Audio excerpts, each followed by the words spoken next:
kehadiran Allah Subhanahu wa Ta'ala, Tuhan yang Maha Esa, Pengasih lagi Maha Penyayang. Karena atas rahmat dan karunia-Nya, sehingga pada hari ini Selasa 28 Oktober 2025 kita dapat bersama-sama mengikuti pembukaan kegiatan pelaksanaan Forum Pembangunan Kebangsaan atau FPK Jakarta Timur tahun 2025. Secara selanjutnya, penyampaian laporan Ketua Pelaksana Kegiatan oleh Ketua Badan Kesatuan Bangsa dan Politik Kota Administrasi Jakarta Timur kepada Bapak Handoko Nurhestriasto SKM MPI, persilakan. Selamat pagi, salam sejahtera buat kita semua. Yang sama-sama kita hormati Bapak Wali Kota Administrasi Jakarta Timur yang dalam hari ini diwakili oleh PRT Asisten Pemerintah Jakarta Timur. Terima kasih Pak. Lalu para narasumber yang hadir bersama kita, ini ada Ibu Widu Elena sendiri, ada Direktorat Ideologi Karakter dan Pasangan Kementerian Dalam Negeri Indonesia. Terima kasih. Lalu juga ada namanya Ketua FPK Provinsi DKI Jakarta, Bapak Samsul Jakaria. Terima kasih Pak Ketua. Tentu saja yang saya hormati Ketua Forum Pembangunan Kebangsaan tingkat Kota Jakarta Timur. Terima kasih. Dan Pak Aris selaku Kasubag Dewas Bank Jakarta Timur dan seluruh tokoh etnis dan tokoh masyarakat di Kota Administrasi Jakarta Timur selaku peserta kegiatan pada pagi hari ini. Puji syukur kita sampaikan pada Allah Subhanahu wa Ta'ala, Tuhan Yang Maha Esa, karena selama hidayahnya pada hari ini kita berkumpul menghadiri sekaligus mengikuti kegiatan pelaksanaan Forum Pembangunan Kebangsaan Kota Administrasi Jakarta Timur tahun 2025. Kepada sehat walafiat tanpa kekurangan atau kekurangan. Izinkan Pak Asisten saya menyampaikan laporan kegiatan sebagai berikut. Dasar kegiatan adalah Undang-Undang Nomor 23 Tahun 2014 tentang pemerintah daerah sebagai akan diubah terkait dengan Undang-Undang Nomor 9 Tahun 2015. Kemudian Undang-Undang Nomor 2 Tahun 2018 tentang Sejarah Jakarta. Kemudian Peraturan Menteri Dalam Negeri Nomor 34 Tahun 2006 tentang Pedoman Penyelenggaraan Pembangunan Kebangsaan di Daerah. Dalam peraturan gubernur Provinsi DKI Jakarta nomor 5 tahun 2013 dalam menembak pembentukan organisasi dan kerja Forum Pembangunan Kebangsaan. Adapun materi dan narasumber yang akan menyampaikan paparannya pada kegiatan hari ini adalah yang pertama oleh Ibu Sido Elena sendiri, saya kasih juga studi pembangunan dan sejarah kebangsaan dan terapi ideologi karakter dan masa kebangsaan dan jenderal politik dan tidak umum Mendagri Indonesia, dan akan menyampaikan materi tentang optimalisasi Forum Pembangunan Kebangsaan dalam Merawat Persatuan dan Kesatuan Bangsa. Lalu yang kedua adalah Bapak Samsul Jakaria dalam Nomor Pembangunan Kebangsaan Provinsi DKI Jakarta yang menyampaikan materi tentang membangun sinergitas program kerja Forum Pembangunan Kebangsaan Provinsi dan Kota dan Kabupaten Administrasi di Jakarta. Dan yang terakhir adalah Bapak Profesor Dr. Rosni Umar MSI selaku Rektor Politeknik dan Marathon dan katakan alat Fakultas Sosial Universitas DKI Jakarta. Adapun maksud kegiatan ini adalah yang pertama adalah pelaksanaan program peningkatan pembangunan kebangsaan di Kota Jakarta Timur sebagai praktek etnis dan masyarakat di Kota Jakarta Timur. Kedua adalah penguasaan kesadaran dan peran serta etnis dan masyarakat dalam mewujudkan pembangunan kebangsaan dan kepada masyarakat berbangsa dan negara khususnya di Kota Jakarta Timur. Dan yang terakhir adalah menjaga serta mengarah kerukunan etnis di Kota Jakarta Timur khususnya serta Provinsi DKI Jakarta pada umumnya demi mewujudnya organisasi layak untuk mendukung pelaksanaan pembangunan nasional.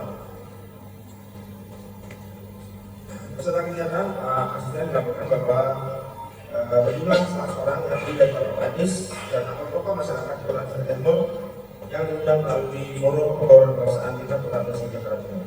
Waktu dan pelaksanaan dilaksanakan pada hari ini, hari Selasa 22 Oktober 2005, tepatkan hari Jumat. Bertempat di Aula Sekalguna lantai 1 gedung Blok C kantor Wali Kota Administrasi Jakarta Timur.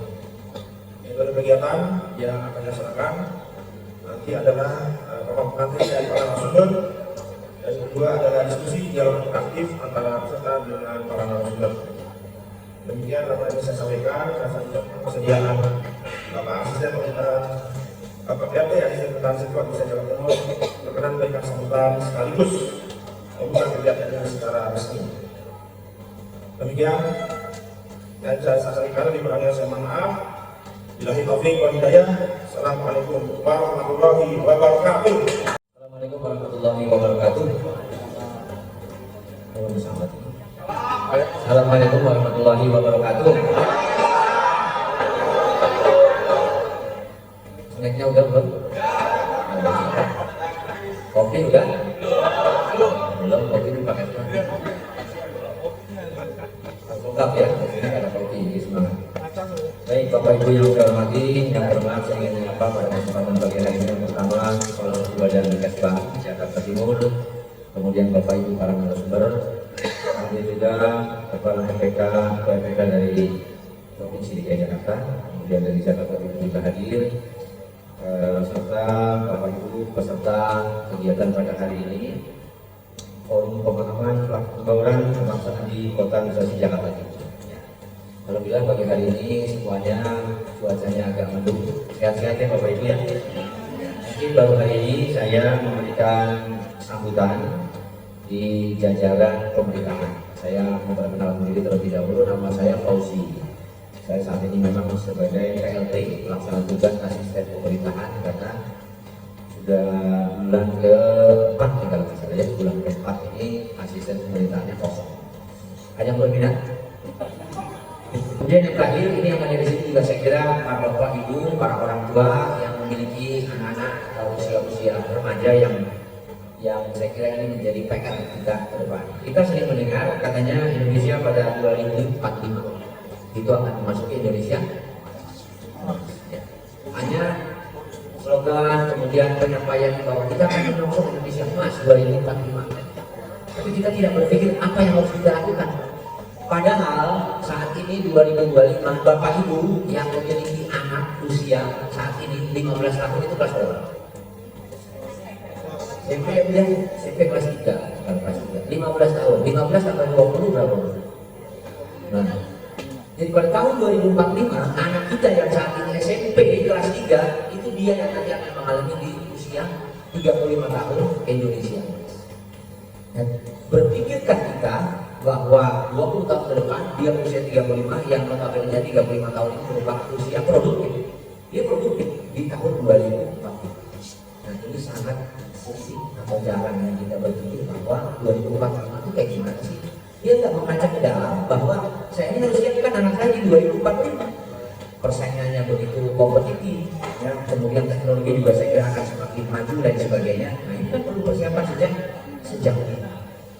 Ini berbagai kesempatan saya sampaikan ini supaya kita berpikir, termasuk juga anak-anak maklum yang sekolah-sekolah TK, SD, ya saya sampaikan kepada para kedua orang tuanya ketika itu hadir SD kelas 5, kelas 6, usia 10 tahun, saya bilang tambah aja coba, tambah 20, 30 tahun lah di 2040 itu usia produktif mereka itu.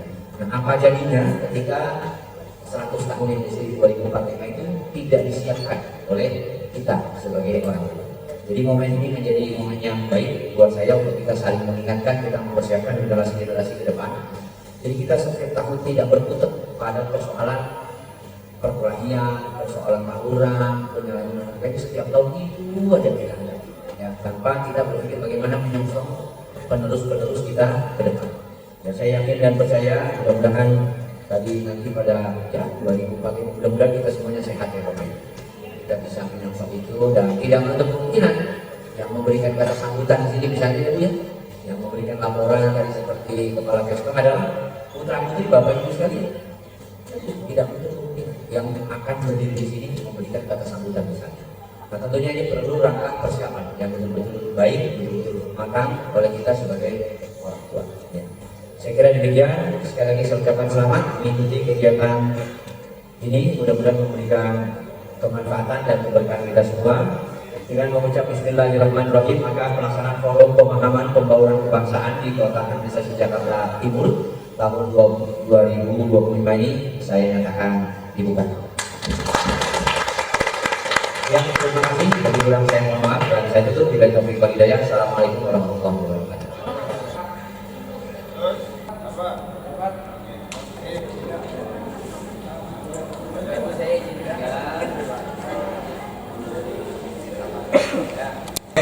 Baik Bapak Ibu hadirin yang hormati, kita mempersingkat waktu aja karena hari ini ada dua narasumber yang akan mengisi acara pada hari ini. Yang jelas hari ini kita tertibkan dulu peserta yang hadir pada hari ini bahwa dalam rangka pemantapan ini kita selesaikan dulu seluruh materi. Setelah itu kita akan buka untuk tanya jawab ya. Jadi materi pertama kita selesaikan, materi kedua kita selesaikan, baru kita buka ngobrol untuk diskusi. Bapak Ibu hadirin yang kami hormati, berbahagia pada hari ini kita melaksanakan kegiatan ini dalam rangka pemantapan pembangunan pemerintahan, dan hari ini juga sejarah terulang kembali 24 Oktober yang lalu adalah Hari Sumpah Pemuda. Ini adalah refleksi diri bahwa kita hadir di sini adalah dalam rangka satu untuk Indonesia. Mungkin saya tidak berpanjang lebar, hanya ingin mengenalkan saja bahwa 24 Oktober dahulu negara ini terbentuk bukan dari etnis daerah tapi etnis kelompok. Mungkin hanya beberapa yang bisa kita panggil. Dari Jong Batangkon ada, Jong Batangkon saudara Rionado ada, Jong Batangkon ada ya. Ini adalah tingkat-tingkat dulu di 24 Oktober ya. Ada Jong Batangkon, ada Jong Ambon siap ya, Jong Selebes ada ya. Ada Budang Melayu. Oke, itu tiga-tiga bagi etnis yang nantinya menyatukan diri, berikrah bersama untuk cinta satu Indonesia, kita tanah air dan cinta satu Indonesia. Sebelum kita mulai, kita satukan dulu suara kita agar semuanya bisa mendengar fokus. Kalau saya bilang siapa kita, Indonesia, salam pemboran, Lestari Bhinneka Tunggal Ika bisa. Oke. Kalau saya bilang siapa kita, Indonesia, salam pemboran, Lestari Bhinneka Tunggal Ika. Oke. Siapa kita? Bersemangat. Siapa kita? Salam pemboran, Lestari Bhinneka Tunggal Ika. Alhamdulillah, bersemangat. Jadi beberapa baik ya, Pak Sadek, silakan Pak, kita lihat sini. Langsung ke atas. Ambek ke atas.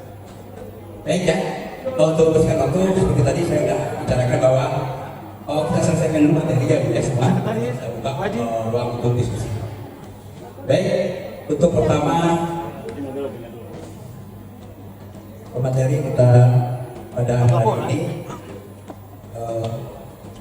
Ibunda kami Bidung Kesehatan Sendiri SHMSI. Beliau adalah lulusan S1 Ilmu Hukum tahun 2007 ya Bu, melanjutkan menjadi sertifikatnya di Kegiatan Administrasi Pemerintah Daerah Pasca di Jakarta. Saat ini pengalaman bidang adalah Kasubdit Pengembangan Sejarah Kebangsaan, Kasubdit Sejarah Kebangsaan dan Kewarganegaraan, PMT Kasubdit Sejarah Kebangsaan dan Kewarganegaraan, analis kebijakan, kepala seksi, kepala komisi, dan terakhir beliau adalah pelaksana pada Dirjen Politik dan Pemerintahan. Baik, kita mulai ya sesi pertama ini. Kami mohon untuk di ada yang perlu dipertanyakan jangan interupsi, tapi catat di buku kecil nanti kita akan buka awal pada ibu itu.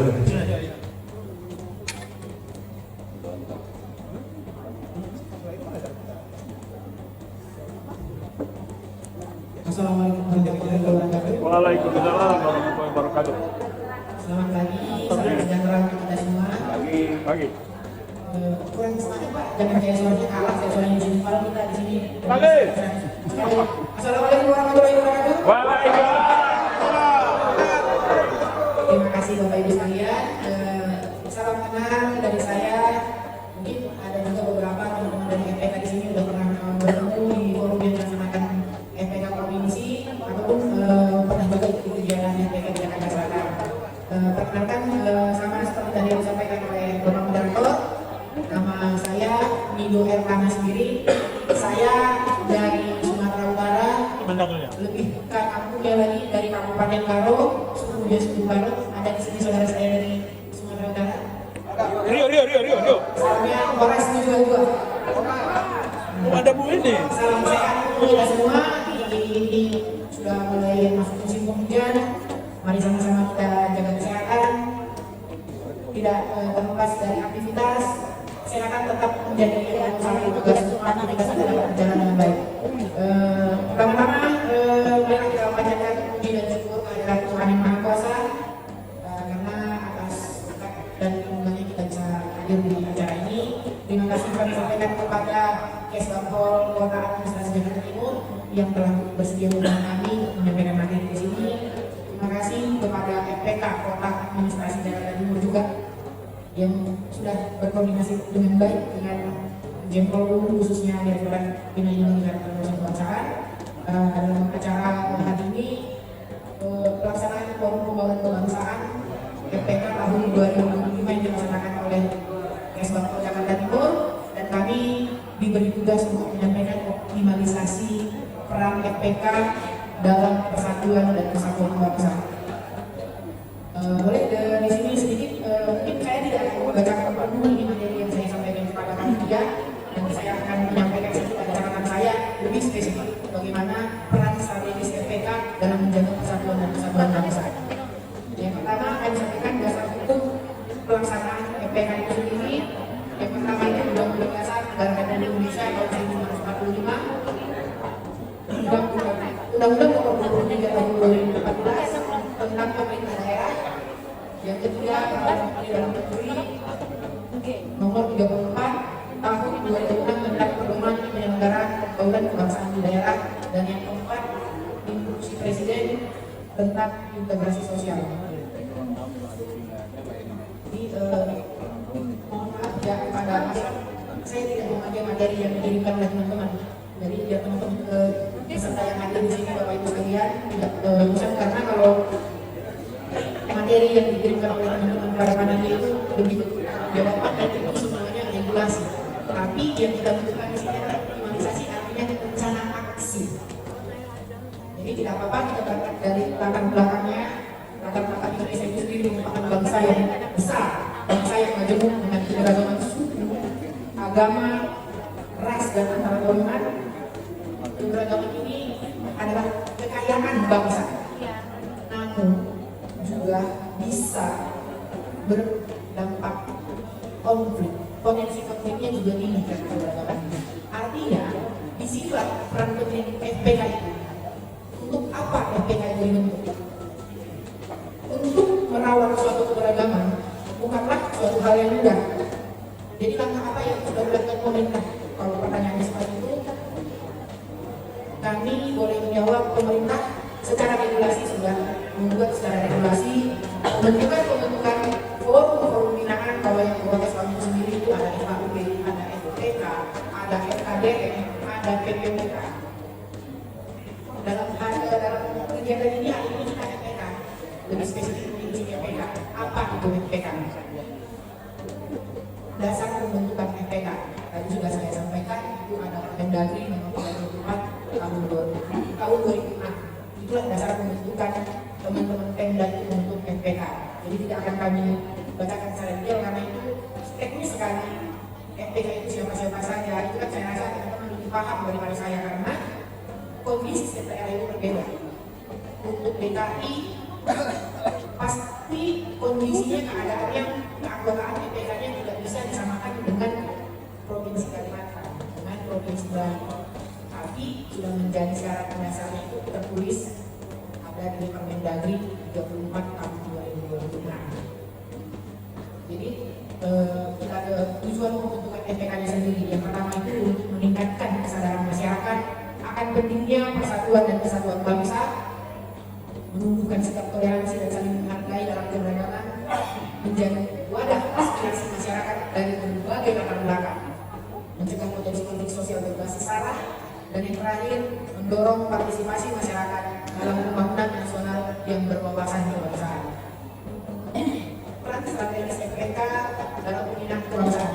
Yang pertama, sebagai wadah komunikasi antar etnis, menjembatani dialog lintas suku, agama, dan kelompok masyarakat. Yang kedua sebagai mitra pemerintah daerah dalam mendukung kebijakan pembangunan yang berorientasi pada harmonisasi sosial. Yang ketiga sebagai agen perekat sosial, membangun jejaring antar komunitas melalui kegiatan sosial dan budaya. Yang keempat sebagai fasilitator pencegahan konflik, melakukan deteksi dini potensi konflik sosial dan menyusun strategi penyelesaian berbasis musyawarah. Dan yang terakhir sebagai penggerak edukasi kebangsaan, menyelenggarakan sosialisasi nilai-nilai Pancasila, wawasan kebangsaan dan cinta tanah air. Strategi optimalisasi peran FPK. Yang pertama, penguatan kapasitas dan kompetensi anggota melalui pelatihan komunikasi lintas budaya, manajemen konflik, dan literasi digital. Yang kedua, kolaborasi, sinergi, dan menjalin kemitraan dengan lembaga pemerintah, ormas, tokoh agama, dan dunia pendidikan. Yang ketiga, pemanfaatan teknologi informasi, menggunakan media sosial dan platform digital untuk kampanye kebangsaan. Yang keempat, kegiatan inklusif dan partisipasi dengan melaksanakan festival budaya, dialog kebangsaan, bakti sosial lintas etnis. Dan yang terakhir, monitoring dan evaluasi, menyusun indikator capaian dan dampak kegiatan di masyarakat. Dan yang terakhir, sebelum dari saya akhiri, FPK ini punya peran yang sangat penting dalam menjaga harmoni sosial dan memperkuat NKRI. Optimalisasi FPK tidak hanya bergantung pada struktur organisasi, tetapi juga pada komitmen, kredibilitas, kolaborasi antar anggotanya. Dengan semangat Bhinneka Tunggal Ika, FPK diharapkan menjadi garda depan dalam merawat persatuan dan kesatuan bangsa di tengah dinamika globalisasi dan arus informasi yang cepat. Ini sedikit kami kutip, ada sedikit dari Bung Karno. Bangsa yang besar karena bangsa yang tidak memiliki perbedaan, tetapi bangsa yang mampu mengelola perbedaan menjadi kekuatan untuk bersatu. Semangat FPK. Terima kasih. Wassalamualaikum warahmatullahi wabarakatuh. Baik, terima kasih. Bismillahirrahmanirrahim. Assalamualaikum warahmatullahi wabarakatuh.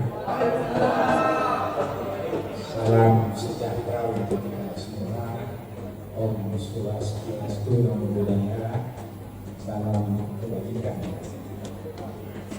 Seperti tadi diperkenalkan oleh moderator bahwa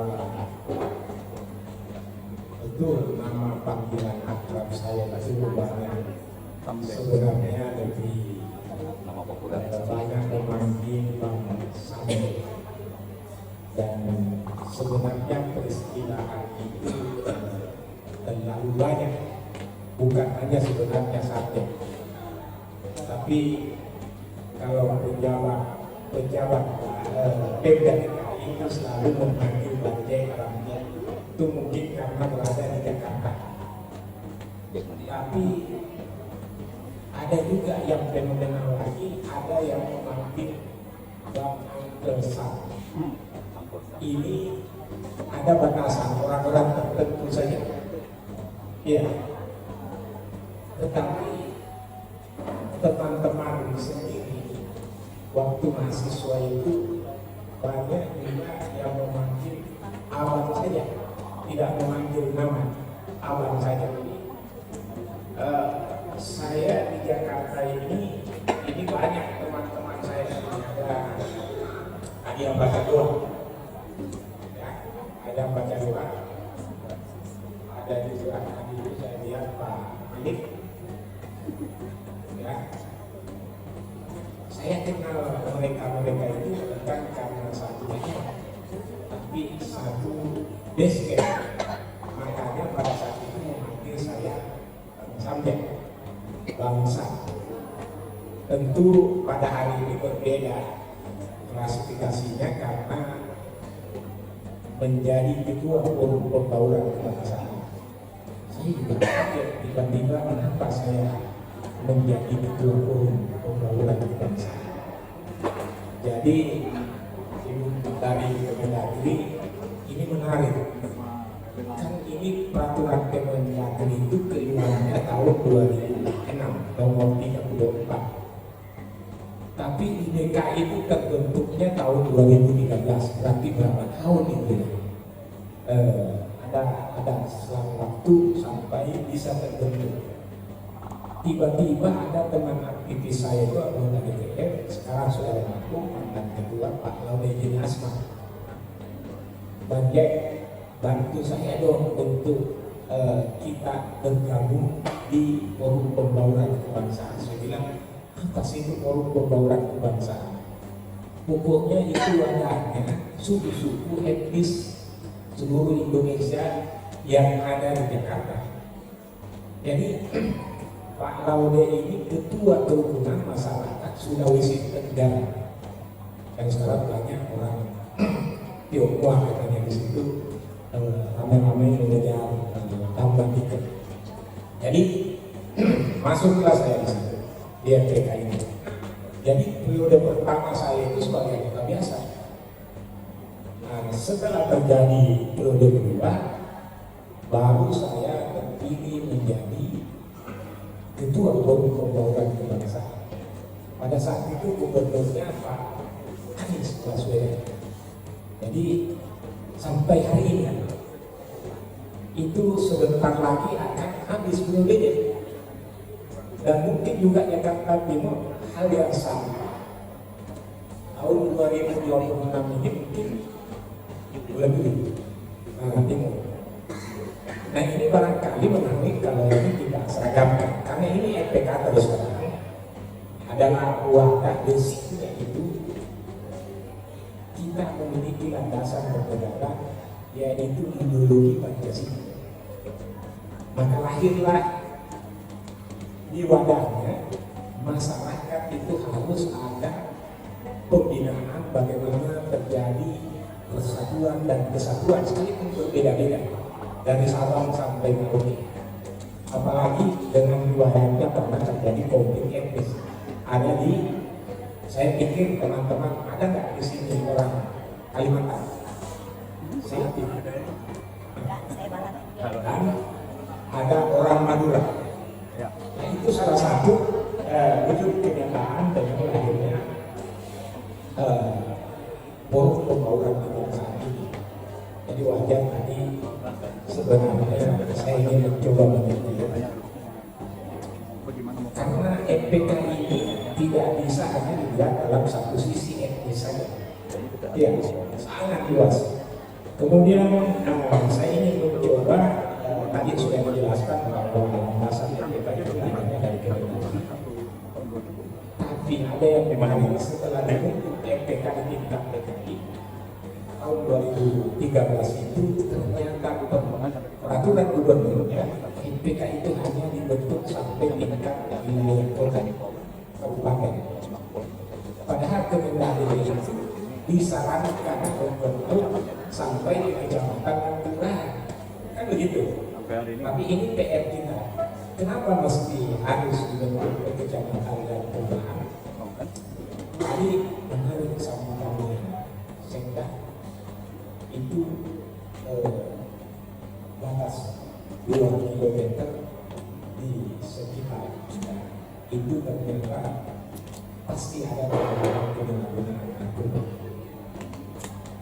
Esensinya MPK kalau hanya berada di tingkat kota belum tentu kita bisa jalan itu perkelahian pelajar atau di mana tingkat kelurahan dan lain sebagainya.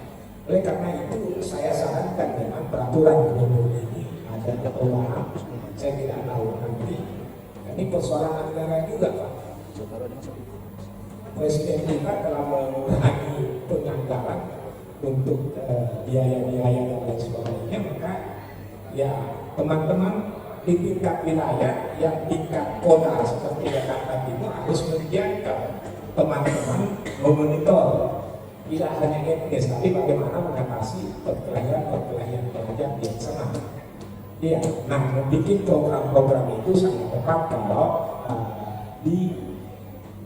dikolaborasikan. Makanya saya dengan materi hari ini itu adalah bagaimana bersinergi, berkolaborasi dan mensinkronisasikan apa yang terjadi di lapangan masing-masing.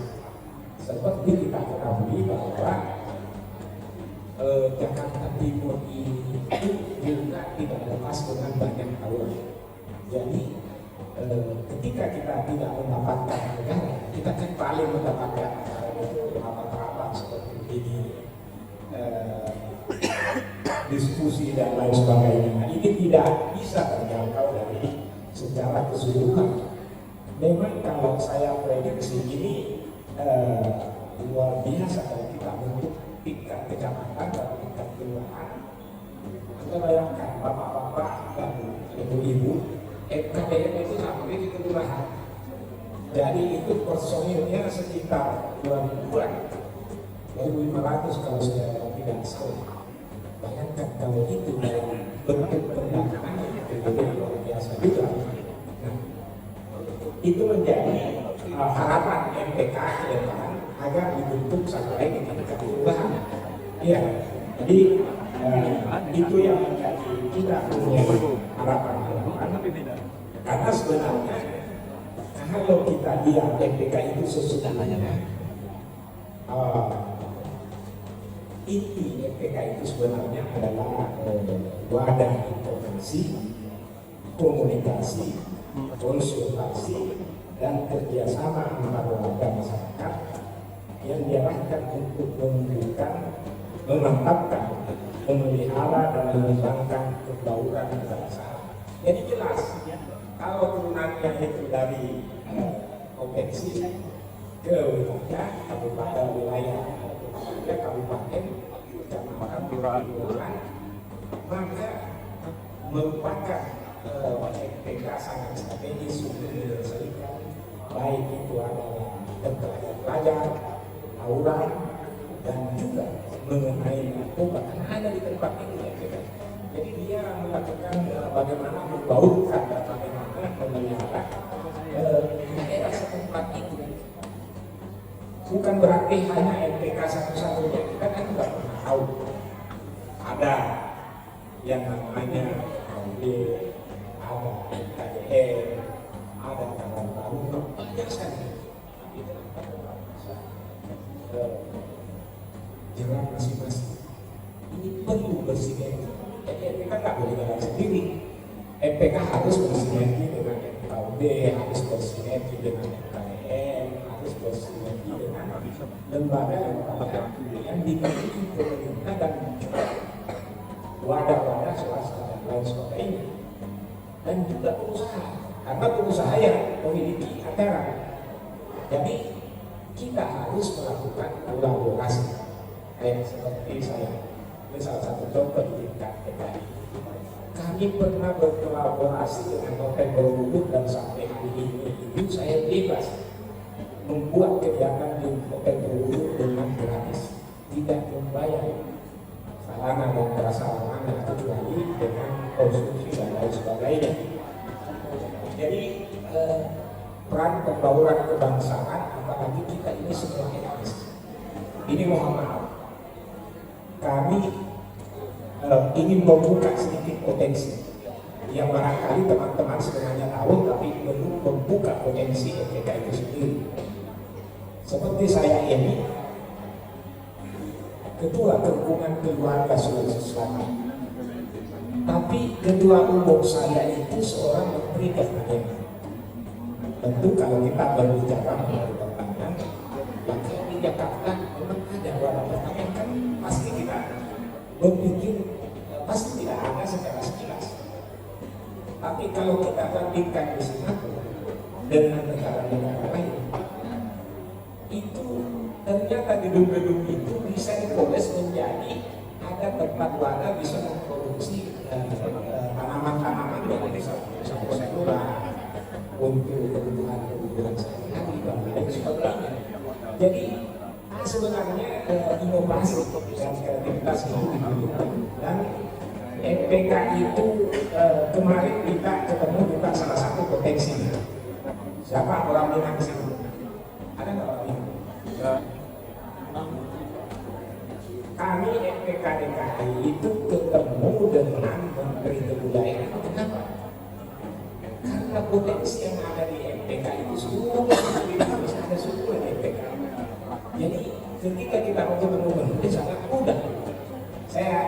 kolek-kolek anggota kami dari Dengan, you punya jabatan di Ketua Ketua. Dia bilang saya sekjen. Terus ketuamu apa? Menteri Kebudayaan.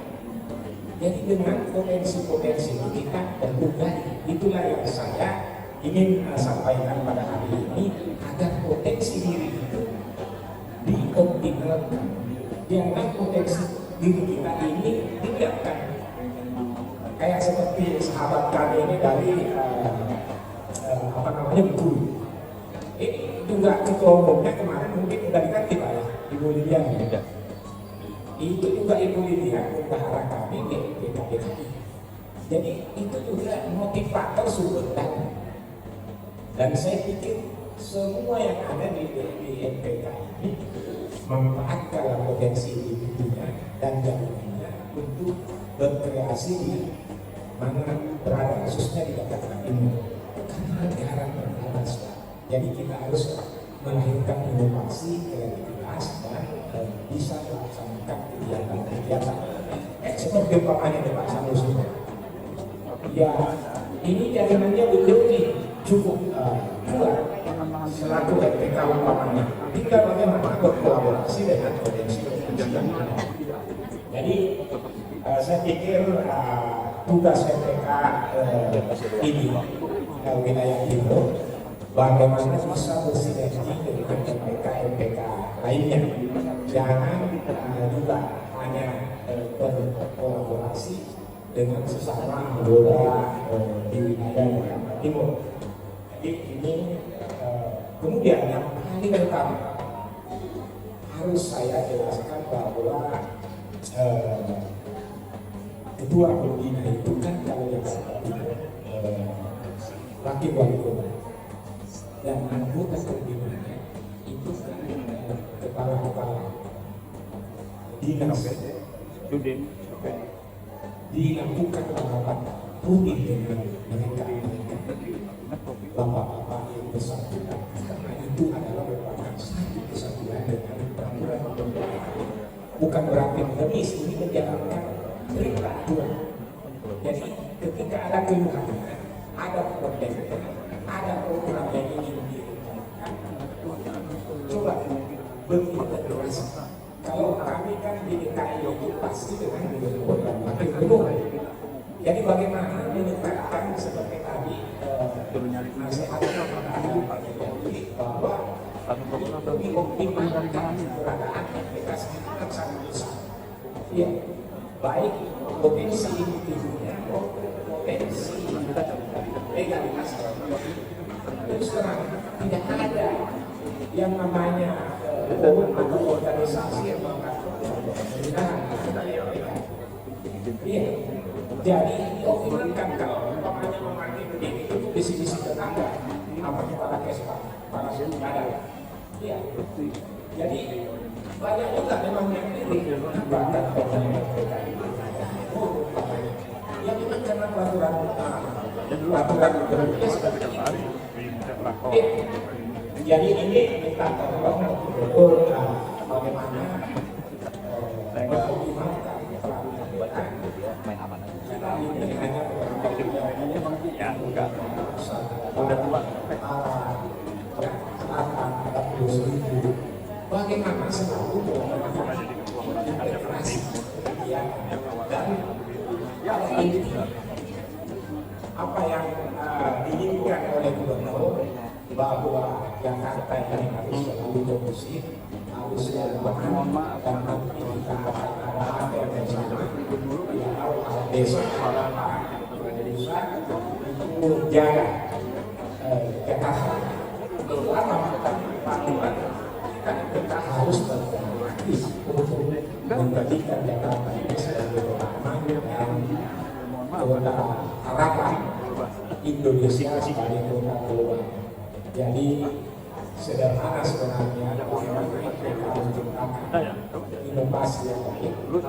Semua tertentu tadi saya bilang sama tadi ketua MPK Timur bahwa MPK itu sebenarnya bukan hanya pembangunan visi, tapi berbagai banyak hal termasuk salah satu makanan khas daerah itu bisa menjadi sarana untuk lebih membawakan masyarakat Jakarta.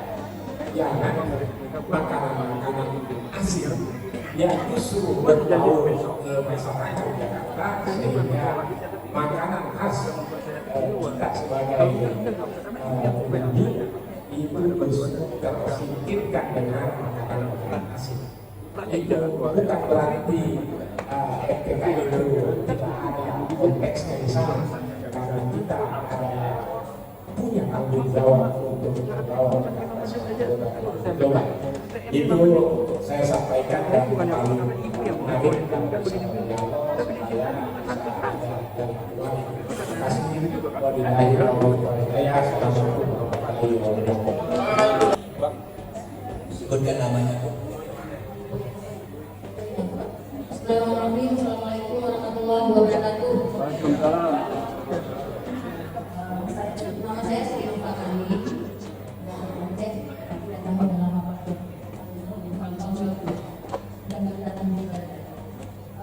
Saya bertanya kepada kalau kita lihat situasi sekarang, memang mungkin yang terjadi. Tapi kan dalam Korea PKI sejatinya adalah forum yang selawatan dan mimpi.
Kira-kira saya hanya memandang itu mungkin Bapak berdua ini satu dari Nasdem, dari tokoh masyarakat, dan itu dari dari Demokrat ya.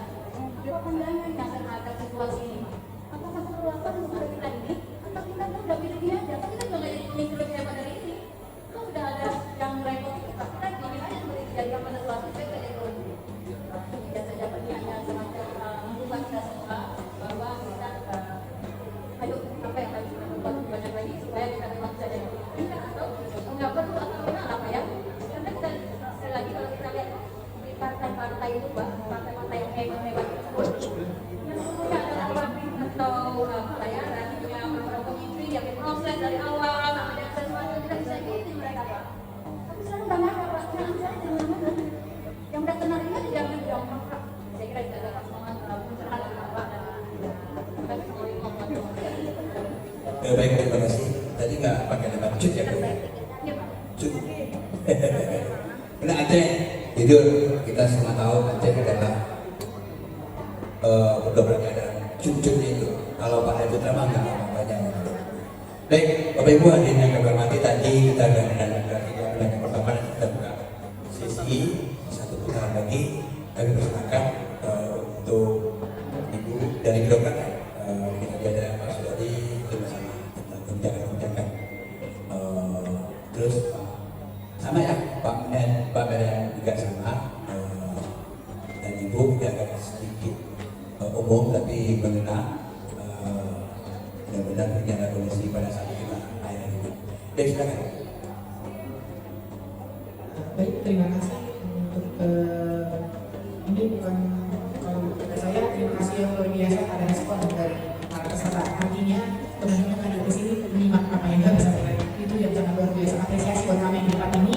Artinya masih didengarkan. Jadi untuk yang pertama dari Bapak yang dari Jakarta Timur yang pertanyaannya ke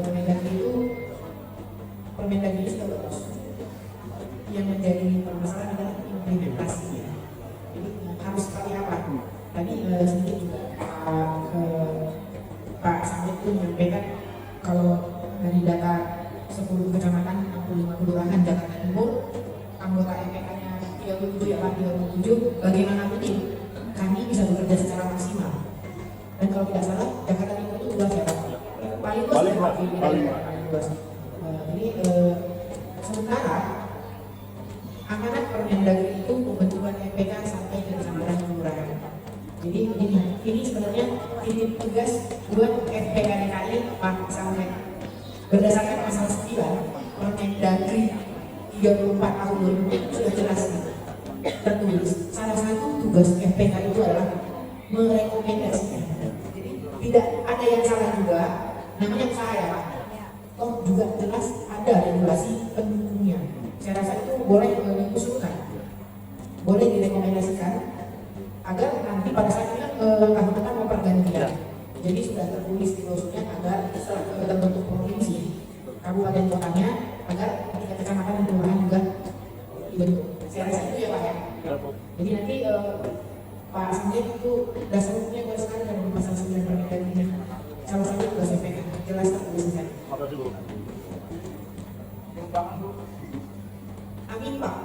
Kalau doa yang baik harus kita amin ya.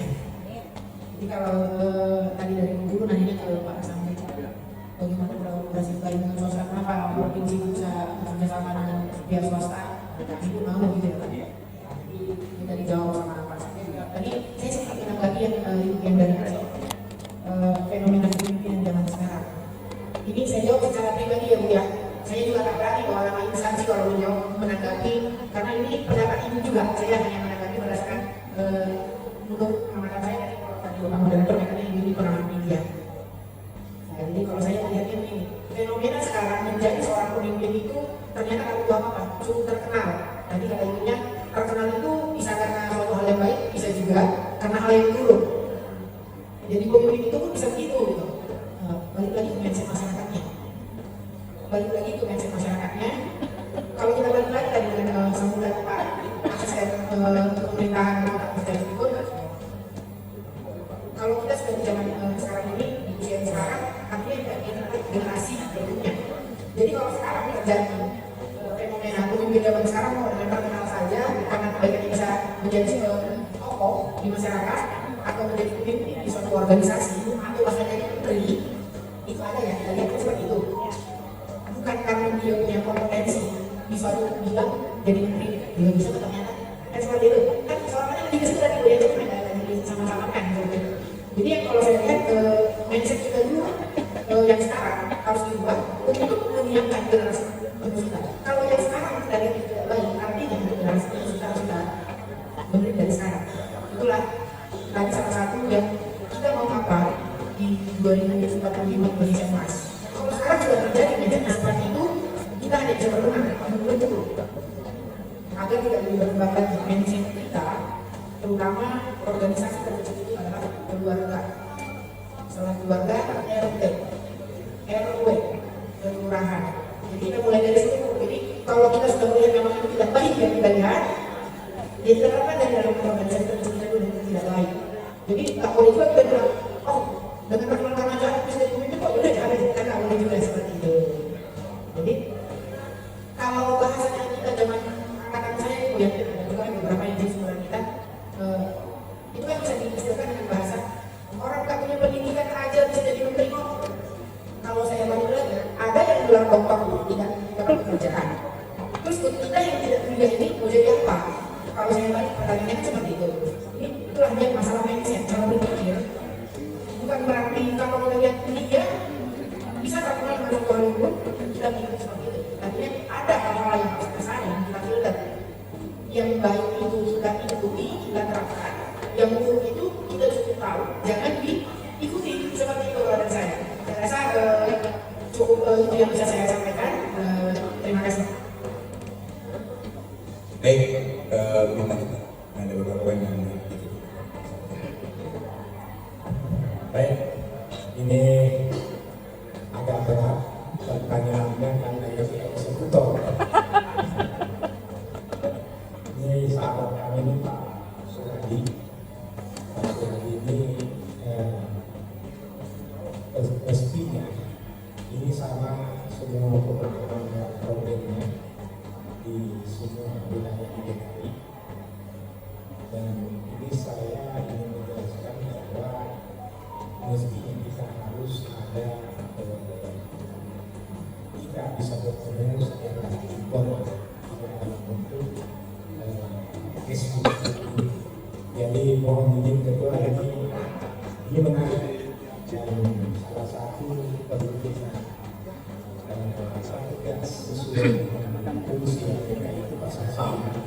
sampaikan itu bahwa kita perlu menjadi informasi, dan informasi itu menjadi manfaat banyak, ya. Salah satu di antaranya bagaimana kita kan peraturan gubernur tentang IPK kita sudah sedang didorong. Apakah betul nanti cara berapa jumlahnya IPK tingkat tingkat dan silakan pasti tidak sama Ya, dengan wilayah lain. Betul. karena disesuaikan dengan kondisi. Kan begitu. Betul. Nah, itu yang pertama. Jadi kita perlu duduk bersama supaya itulah tadi gunanya bahwa pembina itu kita harus rajin-rajin ngajak kopi supaya dia bisa merumuskan apa yang kita inginkan.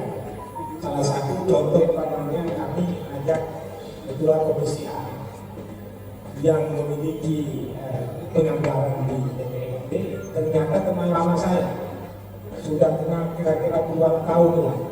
Tapi saya kan bukan tipologi yang suka minta-minta dan tidak pernah mau datang ke kantor teman itu, apalagi menyodorkan proposal. Yang ada justru sebaliknya.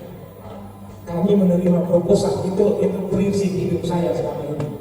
Jadi dia tidak. Tolong sekretariat MPK itu dilengkapi sarana dan prasarana. Saya tidak tahu. Itu ketua komisi.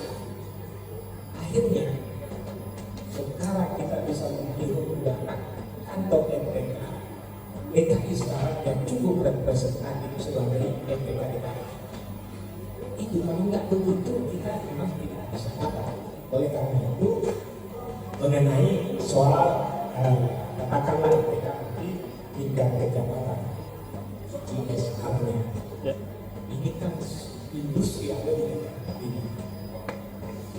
Perlu duduk ngopi-ngopi bersama dengan sekretariat ada tentu nanti ada ngopi-ngopi termasuk tentang SK bicarakan itu CSR dan seluruh industri Jakarta ini tidak wajar juga kalau SK itu dibawa keluar sebenarnya.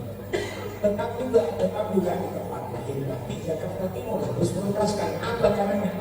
Kita ini rumusan untuk keluar peraturan apa namanya gubernur atau peraturan Wali kota. Nah, begitu. Ya. Kita minta rumuskan kan begitu. Nah, ini eksekusi. Jadi kami harus kita duduk sama-sama, harus dilibatkan kita kolaborasi dengan sinergi. Tidak bisa bermain sendiri karena nah kemudian akhirnya memang saya tahu mengenai kawan saya ini dan memang sama semua pemilihan di Jakarta ini berpindah dan ini terus terang saya sebenarnya bapak saya sudah ada karena sama dengan beliau cuma bedanya kemudian kosong saya bilang banyak di Jakarta ini memang teman-teman kadang kami juga tunggu pohon-pohonnya dan tidak menyebutkan sebagai kota yang ini kita mendapat global sebagai tidak global. Jangan dikatakan kota global, tapi ada rumah ditungguin pohon-pohon, tapi tidak ada pohonnya. Kan begitu itu kita usulkan berdasarkan pasal 9 itu kita usulkan aspirasi bahwa ada begini. Kan begitu. Jadi fungsinya ini sesungguhnya ini sangat kuat, baik secara individu maupun secara hukum. Jangan kita kerja-kerja yang kecil-kecil kayak seperti umpamanya ya itu jualan-jualan UMKM itu boleh sah-sah saja ya, tapi ini MPK timpengnya pemerintah harus menciptakan seperti itu sekaligus juga eksekutornya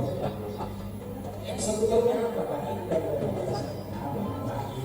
kan persoalan kami di Jakarta Timur ada tawuran, ada narkoba, apalagi selain narkoba apalagi geng.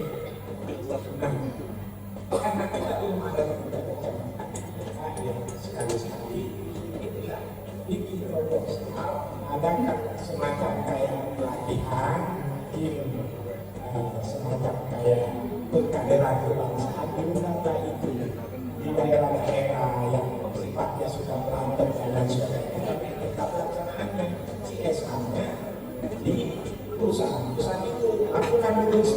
2 kali tidak ada, baru kita menambah pada gubernur. Banyak perusahaan ini CSR-nya nggak pernah mengumumkan ke salah satu tempat. Memang dibutuhkan kreativitas. Oleh karena itu perlu kita duduk bikin tim dengan ketua kopi-kopi di Jakarta Timur. Karena saya ini memang di Jakarta Selatan. Jadi hampir setiap saat kalau pulang mampir dulu ke wali kota, masih ada nggak anak MPK di kantor wali kota? Kalau nggak ya saya harus ikut juga. Jadi itu cara saya. Jadi MPK DKI yang ada di Jakarta Timur ditarik sekali-sekali untuk ngobrol apa sih yang bisa kita tanyakan bersama. Kan ada sekretaris saya, wakil Budi, sekretaris Jakarta Timur semua diajak mobil sekali-sekali. Nah, yang kedua betul saudara ini kebetulan berdahara saya ini Ibu Lydia itu memang pejabat banyak itu makanya ketua umum masyarakat itu iya kan. Nah, dekat saya sama dia. ini aku mau membuka rahasianya yang Dia kasih gitu. tapi ini ada kaitannya dengan Kita biasa bawa juga dia sama dia. saya itu tidak merasa tidak pernah menganggap itu suatu mimpi. Suatu waktu saya boleh Terkait sama dia ada teman dia. kami ini ada kegiatan yang boleh berdua. Tapi saya kepingin bapak yang menjadi sekarang Indonesia. Kan gitu. Mungkin karena dia tahu saya serta kerja saya secara pribadi maupun jaringan ini yang paling utama. Saya langsung hubungin Pak Gubernur saya di Sulawesi Selatan. Ya, saya langsung kolaborasikan Sulawesi Selatan dengan Hotel Borobudur.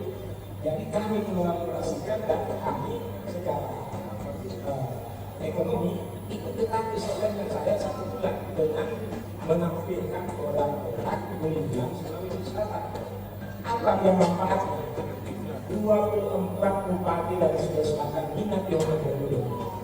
Secara ekonomi dia dapat ini. Saya secara keuntungan aktivis, saya bisa menggunakan Hotel Borobudur dengan gratis. Nah begitu. Jadi itulah yang saya bilang. Hari ini kira saya kolaborasi. Ya.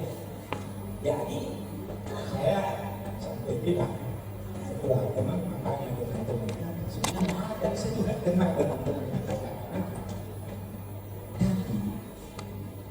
Riwayat hidup saya dulu saya pernah di toko di partai saya itu pakai. Jadi dia tahu bahwa sampai itu berbeda.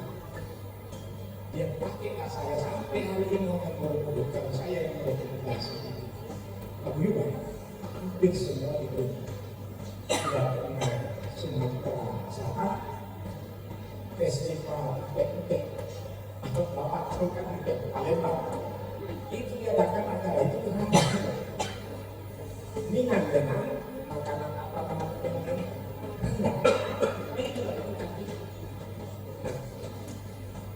oh siapa kira-kira yang bisa sebenarnya tinggal di Trisulit semua kota-kota besar Jakarta ini termasuk karena pada saat di Hotel Borobudur saya hadirkan Menteri Pariwisata Ekonomi Kreatif dan Investasi. Kenapa bisa hadirkan? Karena ini juga ada kaitannya dengan pertanyaan internet. Menjadi pemimpin itu tidak mesti harus orang. Pemimpin di masyarakat itu hanya dapat dua. Itu yang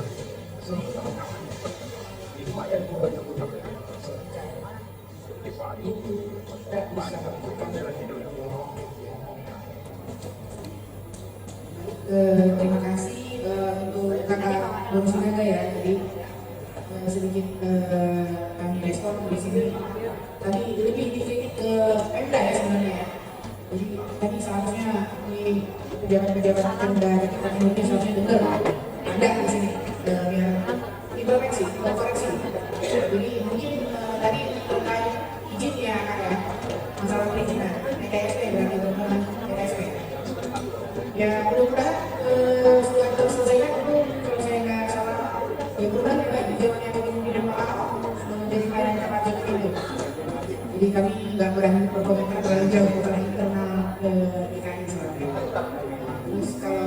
untuk tadi ya FPK itu memang harus dibentuk dari tingkat kelurahan kecamatan.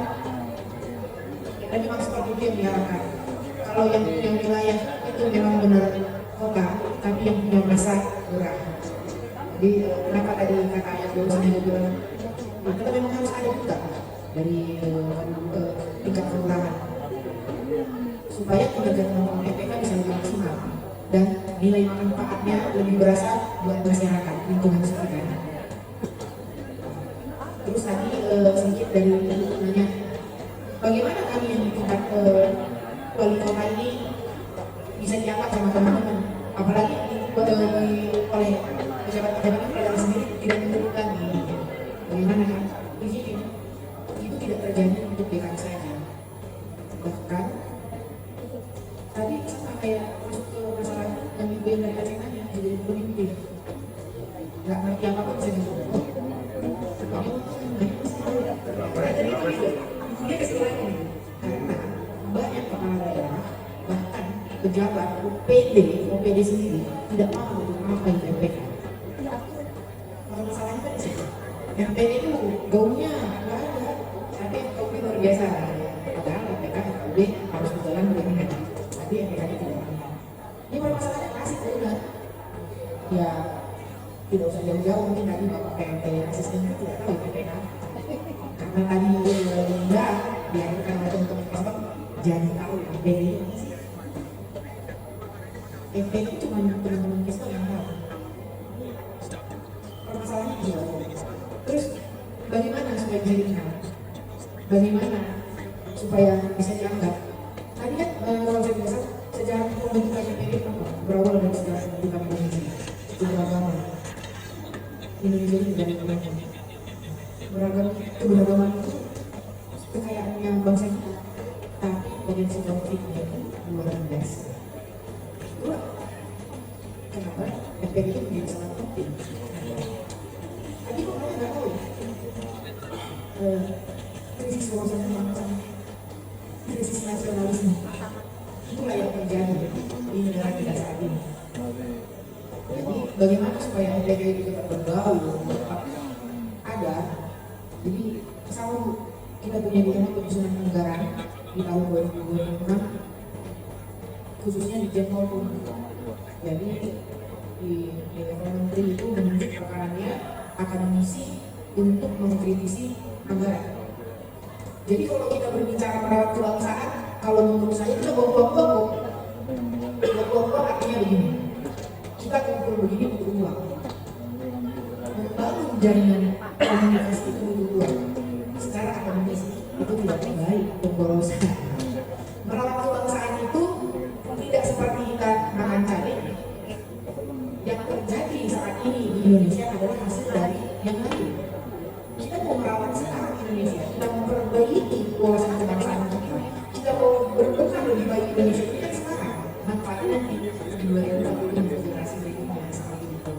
Jadi ya salah satu saran dari kami ya agar teman-teman FPK ini lebih banyak dilibatkan lagi di media lain, tidak hanya di smartphone, bermitra dengan OPD yang lain karena kegiatan-kegiatan teman-teman FPK ini kan tidak terbatas.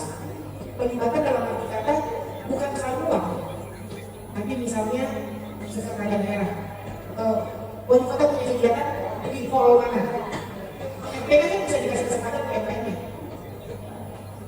Dinas kesehatan ada buat acara forum besar, teman-teman FPK kan bisa muncul di FPK atau pertunjukan seni budaya.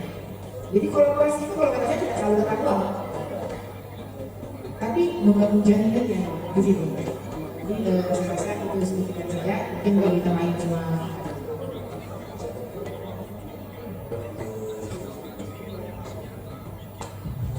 baik. Sebenarnya pertanyaannya dari ibu kita dari sumur pada prinsip juga yang dari murid dan dari dunia barat bahwa memang FPK sangat dibutuhkan untuk di tingkat kecamatan kelurahan. karena bisa berperan banyak menyelesaikan program-program yang berkaitan dengan di masyarakat maupun dengan program yang terkait dengan metode pelajaran belajar konflik antara hubungan belajar dan juga bagian menyampaikan dan hampir sama seluruh ketika di provinsi kedepanannya dengan tingkat pembina itu sangat bagus sehingga bagaimana mempertimbangkan dan bisa lebih merujuk kepada eksekutor agar sekalipun sudah dilakukan katakanlah rencana untuk bikin pembinaan di tingkat kecamatan, tapi bentuknya belum terselesaikan sehingga memang di tingkat kecamatan keuangan itu tidak memiliki payung yang bisa dijadikan pedoman. Nah sekarang Ibu ini sedang berada di tingkat sekda, Astoy dan lalu gubernur dan gubernur pemerintahan legitimasi tentang FPK sampai ke perubahan kecamatan yang ada yang menginginkan bahwa nanti FPK itu SK-nya hanya satu dari gubernur, tapi kita lihat saja karena Pemda DKI tidak punya biro hukum, pasti dia tidak berani juga keluar peraturan untuk apa yang telah ada di peraturan menteri tahun 2006 sehingga didudukan dari situ. Jadi itu bahwa FPK ini saya harus sampaikan, saya sering ngobrol dengan pembicaraan dari negeri, saya mengatakan bahwa FPK ini adalah jauh dari ideologi-ideologi. FPK ini bukan pengelolaannya identik dengan partai. Jadi memang FPK itu tidak ada tingkat nasional. Dikhawatirkan memang FPK ini ada terkontaminasi oleh partai. Oleh karena itu harus mengusut program ini jangan sampai nanti dimanfaatkan oleh oknum tertentu karena fungsi. Saya pikir itu bagaimana pakai negara sangat masing-masing yang bersatu. Megawati begitu juga, Habibie begitu juga. Jadi ini tidak terjadi hubungan pada beliau. Jadi kembalikan lagi bahwa kita sampaikan ini dalam rangka kita membangun kebersamaan kita, cinta kita pada negeri ini tidak bisa membiarkan orang yang bersalah terus tidak dihukum. Kenapa? Kalau dia dibiarkan, maka akan terulang lagi orang lain melakukannya. Itulah hukum kehidupan. Jadi siapapun juga yang bersalah harus dibawa ke pengadilan. Kalau pengadilan memutuskan dia nggak bersalah, ya sudah selesai, harus kita terima.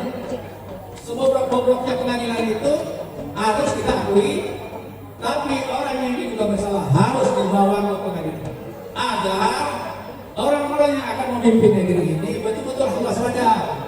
Jangan sampai menggunakan kekuasaannya untuk memperkaya diri sendiri untuk melakukan KKN. Dulu, masih ingat nggak Bapak? Kita menjatuhkan Pak Harto itu isunya apa? KKN, korupsi dan nepotisme. Kenapa setelah reformasi itu dijalankan? Saya masih teringat itu apa kata hanya saya Nixon. Kalau dulu korupsi di masa Orde Baru itu dia mau megang. Kalau sekarang megang sendiri dia ada korupsi. Nah, itu yang harus kita lakukan perbaikan negeri ini. Tapi sekali lagi kita harus selalu menyuarakan bahwa kita harus menjalankan pemerintahan dengan baik.